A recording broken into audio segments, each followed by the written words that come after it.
তো ব্রাদার আর একটা নতুন ভিডিও নিয়ে চলে আসলাম। আমরা জানি ভিউ হবে না, তারপরেও বানাতে সমস্যা কি? আজ পর্যন্ত তোমরা কি দেখে আসতেছো যে প্রতিটা কন্টেন্ট ক্রিয়েটর ভিডিও মেক করে সবগুলোতে তারাই উইন হয়, বাট আজকে কিছু ভিন্নতা দেখবা তোমরা।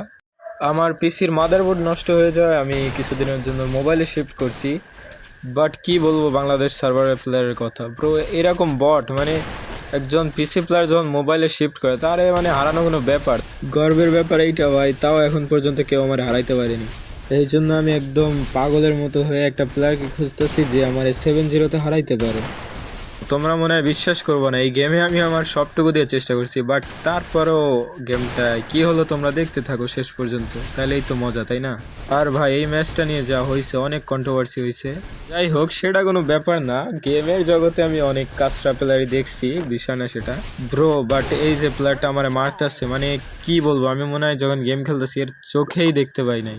রাউন্ডগুলো হারার দুঃখের মনে হয় ভাই, বিশ্বাস করবো না আমি এত খুশি ছিলাম, মানে এত এক্সাইটেড ছিলাম ম্যাচটার জন্য। আর তার চেয়ে বড় কথা ভাই, গেমিং কমিউনিটির একটা কঠিন সত্য তোমাদেরকে জানাই, মানে ম্যাচ খেলবে একজনে, রেসপেক্ট প্লেয়ার হোক বা না হোক, সে ভাই ম্যাচের শেষে তাকে খুঁজে পাওয়া যায় না। কিন্তু ব্রো কিছু ছাপরি মানে কাস্তেরা পোলাপান থাকে না, ম্যাচে আগে থেকে ভয়তে বেরোয় গেছে, পরে লবিতে এসে দেখতেছে যে আমি একজনের সাথে কাস্টম হেরে গেছি, তার নিয়ে ও আমার সাথে যুদ্ধ করা শুরু করছে। মানে এইসব মানে কি বলবো ভাই। আর ভাই নতুন সূত্র জানলাম, এখন নাকি সিএসএ কেউ ফ্রি স্টাইল খেলেই না ভাই। 99 জন মধ্যে নাকি 2 জন ফ্রি স্টাইল খেলে, মানে সিএসটা নাকি টুর্নামেন্ট প্লেয়ারদের জন্য। ওইখানে MP40 নিয়ে এসে জাতা মারতে হয়। মানে কি বলবো ভাই, এগুলোর ব্যাপারে মানে কিছু বলার নাই। আর ভাই তোমরা বলতে পারো পিসি নষ্ট হয়েছে, পিসিটা সারো না কেন ব্রো? আমার এখন চলতেছে ফেরা। দ্বিতীয়ত এখন যদি আমি অর্ধেক মানে যেটা কিনছি যা দিয়ে, তার অর্ধেক দিয়ে যদি আমি আবার পিসি ঠিক করাই, তাহলে ভাই আমি শেষ। কিন্তু একটা উপায় আছে, তোমরা আমার ইউটিউব চ্যানেলে গিয়ে 1.5-2 কোটি সাবস্ক্রাইবার করে দাও, আর প্রত্যেকটা ভিডিওতে 20-50 কোটি ভিউ হলেই যথেষ্ট। একটু বেশি হয়ে গেল নাকি? তাহলেই হবে। একটা পিসি কেন, তখন 10টা কিনে নেবো, কোনো সমস্যা নাই। সো জলদি যাও এবং আমার পেইন এক্সিয়াম ইউটিউব চ্যানেলটাকে সাবস্ক্রাইব করো ব্রো। কি করতেছো এখনো?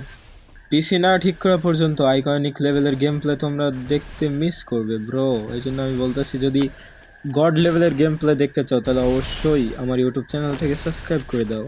আর ভাই দেখতে দেখতে অনেক কষ্টে মানে মোবাইল ভাঙ্গা চুইরা 1 রাউন্ড কোনো মতে নিতে পারছি।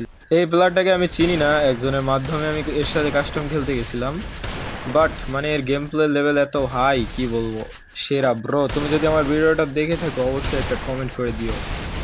আর এখানে তোমরা বলতে পারো, এখানে একটা হেডশট খাওয়ার পরেও আমি মেডিনা পেঁচায় লাফাইতেছি কেন? কারণ ভাই আমি পিসিতে খেলার কারণে আমার অভ্যাস হয়ে গেছে যে মানে যতই ভালো খেলুক আমার সামনে একটু পরেই মরে যাবে। বাট মোবাইলে এটা ভিন্ন, পিসিতে অনেক সুবিধা আছে, মানে তোমরা ভাবতে পারবে না যে পিসি আর মোবাইলের যারা খেলে তাদের মধ্যে ডিফারেন্স কতটুকু। আর পিসির র্যাম রোম বড় হওয়ার কারণে মানে ল্যাগই দেয় না বললেও চলে, এত ক্লিয়ারলি। আর ভাই একটা কথা, যে তোমরা বলো না যে মোবাইল প্লেয়ারদের চেয়ে পিসি প্লেয়ার সেরা, ভাই কি কমো। পিসিতে তুমি শুধু মাউস দিয়ে একটু হালকা ড্র্যাগ করবা, জাস্ট হালকা, মানে হেড লেগে একদম আসমানে উঠে যাবে।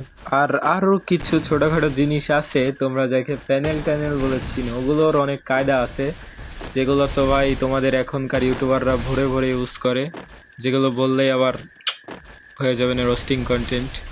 ভাই আমি সেই ধরে ভয়েস দিতাছি, মাত্র 3 মিনিট 51 সেকেন্ডের ভয়েস হয়েছে। আল্লাহ, আমার মনে হয় ইউটিউবে 5-6 কোটি সাবস্ক্রাইবার হওয়ার স্বপ্নই থেকে যাবে। আর যেটা বলতেছিলাম, কাস্টমে হারার পর ভাই অনেকে যে বলে যে আমার নেটের সমস্যা ছিল, আমার এই ছিল, তুমি যাতা খেলো, তুমি ক্যাম্পার হ্যান দেন, এত কিছু বলার দরকার আছে? হেরে গেছো মেনে নাও ব্রো, মানতে শিখো। তুমি কেমন প্লেয়ার, যদি তুমি হারি না মানতে শিখো। হারছো ভালো কথা, তুমি এমনও হইতে পারে এই ম্যাচে হারছো, দ্বিতীয় ম্যাচে জিততে পারো, তাই বলে তুমি মাল মানা না, তুমি ভালো খেলো না, তুমি ক্যাম্পার, তুমি রাশে খেলে দেখাও হ্যান ত্যান, এগুলো বললে ব্রো তোমারই দাম কমবে, আর বুঝো নাই? সো আমি সাজেস্ট করবো যে কাস্টম খেলার আগে অবশ্যই তোমার স্টাইলটা বলে নিবা, যে আমি এই স্টাইলে খেলবো, তুমি তোমার স্টাইলে খেলবো, বাস খেলা খতম। আর এই প্লেয়ারটা ব্রো দেখো মানে কেমনে মাইট দিতেছে, 4 রাউন্ড নিয়ে নিছে দেখতে দেখতে।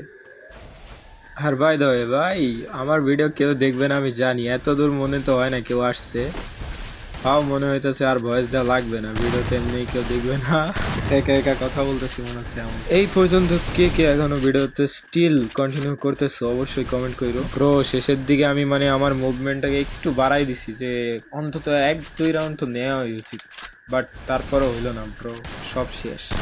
মানে প্লেয়ারটার গতি মুভমেন্ট এমন ছিল যে আমি হেড কাউন্টই করাইতে পারতেছি না। তোমরা বলতে পারো ভাই আন্দাজে মারতেছেন মনে হয় আপনি, ব্রো না, তুমি যদি মানে কি বলবো এই প্লেয়ারটার মুভমেন্টের কারণে মানে দাঁড়াই থাকতে পারছো। তুমি যদি গোলাল থেকে একটু 3 সেকেন্ডের জন্য বের হো তাহলে তোমার হেলমেট উড়ে যাবে, মানে এই গেম প্লেটার স্টাইলটাই এমন। আর আমি অনেকক্ষণ ধরে এই প্লেয়ারটার উইকনেস খুঁজতেছি, বাট ব্রো বিশ্বাস করবা না, আমি শর্ট থেকে ট্রাই করছি, লং থেকে ট্রাই করছি, বাট এর কোনো দুর্বলতাই পাইলাম না। মাঝ পথে মনে হইতাছে যে ভাই পিসিটা হইলে যে কি ভালো হইতো, পিসি না হইলে মনে হয় না এরা হারাইতে পারবো নেক্সট টাইম আর। আর ভাই আমারে মানে এই ম্যাচটা শেষে কয়েকটা প্লেয়ার জিজ্ঞাসা করছিল যে ফ্রি স্টাইল ভাই কারা খেলে, মানে কোন কাস্টমে ফ্রি স্টাইল খেলে প্লেয়ার, আমার একটু বলো তো ভাই।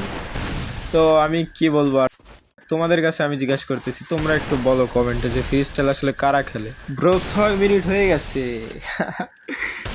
আর 6 মিনিট ধরে এখন কয়টা বাজে, রাত 1টা বাজে, আমি মনে হয় ভাও ভয়েস দিতেছি, ভিডিও কেউ দেখবে না জানা সত্ত্বেও কেন এত কষ্ট করতেছি ভাই। এই হেডশটটা একটু দেখো জাস্ট, মানে মাখন।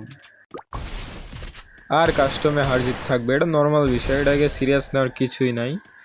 আর গেম প্লে থাকার চেয়ে বড় হচ্ছে রেসপেক্ট থাকা ব্রো। তোমার মধ্যে যদি রেসপেক্টই না থাকে তুমি মিয়া কিসের প্লেয়ার, তুমি তো মিয়া একদম বালপাকনা প্লেয়ার যেটারে বলে। সো বলতে আফসোস লাগলেও যে এটাই সত্য যে বাংলাদেশের বেশিরভাগ প্লেয়াররাই ডিসরেসপেক্ট প্লেয়ার। খেলতে পারুক আর না পারুক মানে চাপার অভাব নেই, আর গালাগালির তো কোনো মানে সীমাই নাই। আমি ভাই যতক্ষণ না মানে আমারে কেউ ডিসরেসপেক্ট করবে তো ভাই কর ডিসরেসপেক্ট, যদি আমার হারাইতে পারিস, না হারায় ডিসরেসপেক্ট করে মানে একদম মেজাজটাই গরম করে দিছে আজকে। হারাইছে আমার এই প্লেয়ারটা, মানে ওরা আইসা আমার সাথে ই করতেছে, হ্যাঁ তুই ক্যাম্প করে খেলে স্যান ট্যান। আমি কই আওয়াল চোষা, আগে তুই এসে আমারে হারা, অন্যজনে হারাইছে তারটা দিয়ে মানে ই করার কোনো মানে আছে ব্রো? এই প্রথম 9 মিনিটের মতো একটা ভিডিও, 9 না 7 মিনিট হইতে পারে হয়তো এডিটিং এর পরে, দেখি কেমন ভিউ হয়। আশা আছে 1-2টা ভিউ তো হওয়া উচিত নাকি? সো ব্রো বিশ্বাস করবো না, এই রাউন্ড আমি প্রথম মানে আশা ছেড়েই দিছি যে আমার জেতার কোনো চান্সই নাই, আমি চাইলেও আর জিততে পারবো না, মনে হইতেছিল জাস্ট স্যালেন্ডার করে দিই। বাট তারপরে কোনো ব্যাপার না, যেহেতু আমি রেসপেক্ট প্লেয়ার সর্বোচ্চ দিয়ে ট্রাই করবো শেষ পর্যন্ত। আর আমি আবারও বলতেছি কাস্টমে হার জিত হইতেই পারে, তাই তুমি তারে যে একদম তুই খেলা পারিস না, তুই নোবরা হ্যান তেন এগুলো বলার কোনো প্রশ্নই আসে না। বাট ভাইটার গেম প্লে জোস ছিল। আর আমি যে এই ভিডিওটা ছাড়মু ভাই কি কম গ্যাস আমি একদম, আমি মনে হয় রিপিটও করতে পারতেছি না যে এত বড় ভিডিও বানাইছি, আমি যে একবার দেখবো যে ভয়েসগুলো ঠিক আছে কিনা, যা হয় হোক দি ছাইরা দিব এমনি।